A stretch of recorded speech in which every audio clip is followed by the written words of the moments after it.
Where the request is directly or indirectly traced to a litigant, lawyer, or interested party in a case pending before the court, or where the court is reasonably certain that a disputed matter will come before it under circumstances from which it may also reasonably be assumed that the request is not made in good faith and for a legitimate purpose, but to fish for information and with implicit threat of its disclosure to influence a decision or to warn the court of the unpleasant consequences of an adverse judgment, the request may be denied." Close quote. Madam Witness, do you consider the subpoena from this impeachment court to fall under paragraph 2? Your Honor, please. It is not within my competence. It is not within your competence. It is within the competence of the court. You said, Madam Witness, that you are familiar with RA 6713. Yes, Your Honor. May I read to you?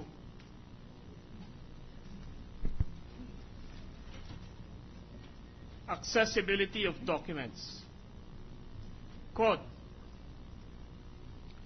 "Any and all statements..." Counsel, are you cross-examining this witness or No, Your Honor. I am just wondering why she did not... Well, then ask her why she was not able to bring the SAL so that she can make an explanation.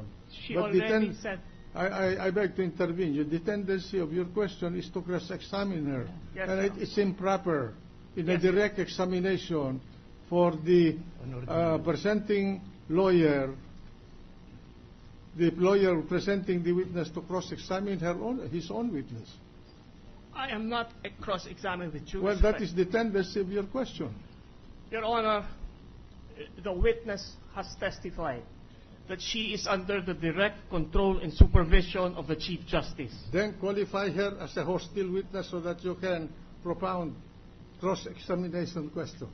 Yes, Your Honor. May I just continue to read the provision in RA 6713, Your Honor, please? "Any and all statements filed under this Act shall be made available for inspection at reasonable hours. Such statements shall be made available for copying or reproduction after 10 working days from the time they are filed as required by law." All right. May we be informed of the purpose of the question, Your Honor? Because as observed by the Honorable Presiding Justice, Your Honor, it seems that this is to lay the predicate in order to impeach the witness, Your Honor. Absolutely. And we are fully aware, Your Honor, of the rules of evidence, Your Honor. Unless the witness had been impeached, then there is no permission, or there is no license to ask leading questions or questions that will degrade the character of the witness, Your Honor. We submit that as of this moment, there is no showing that the witness is a hostile witness. And it is only upon that showing that he can be cross-examined, Your Honor. That is our point of objection, Your Honor. If Your Honor, please. The SALN law requires not just the mere filing of the SALN, but that these SALNs must be made publicly accessible. Yeah, but what? And the witness has already testified that she is under the direct and control and supervision of the Chief Justice. I remind counsel of Section 10 of Rule 132 of the Rules of Evidence. Hostile witness. Yes, Your Honor. Please apply the rule. Yes, Your Honor. If you want to direct those kinds of questions on this witness, then qualify her. as a hostile witness. There is a technique to do that. Yes, Your Honor. If I may proceed. But I repeat, Your Honor, we are not impeaching her. We are asking her who has given her the instructions or the direction not.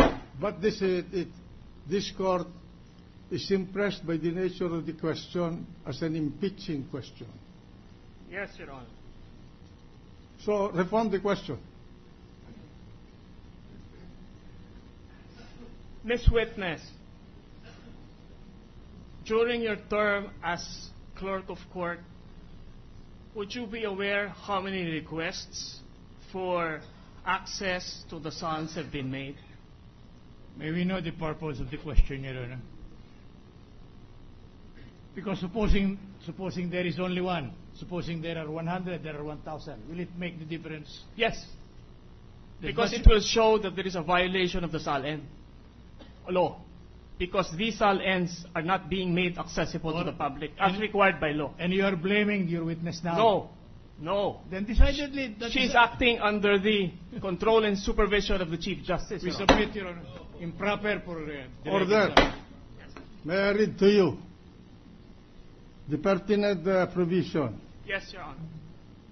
Leading and misleading questions. A question which suggests to the witness the answer which the examining party desires is a leading question. It is not allowed except on cross-examination. On preliminary matters, when there is a difficulty in getting a direct and intelligible answer from the witness who is ignorant or a child of tender years or is feeble-minded or deaf-mute, of an unwilling or hostile witness or of a witness who is an adverse party, then you lay the basis so that you can cross-examine that witness in all respect.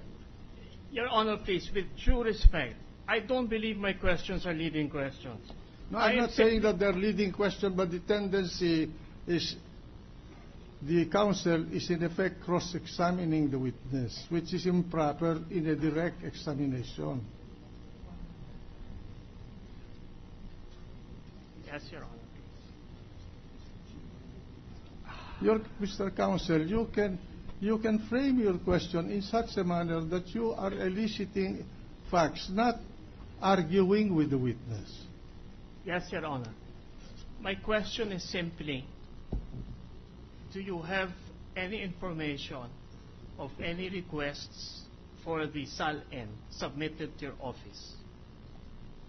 The records of the court, clerk of court and bank shows that we have received several requests for the SALN. About how many requests would it be? I cannot remember anymore, but I have them with me. Physically now? Yes, Your Honor. How many did you bring with you? Request. I really don't know how many, but more or less we have received requests for SALN about maybe less than 10. For what period is that, Madam? Since May 2, 1989. And would you know how these requests have been disposed of? Or In view of this resolution of May 2, 1989, the clerk of court always placed them in the agenda. so you are not the one making the decision on whether to release these SALNs or not? No, Your Honor. All right. Thank you. Thank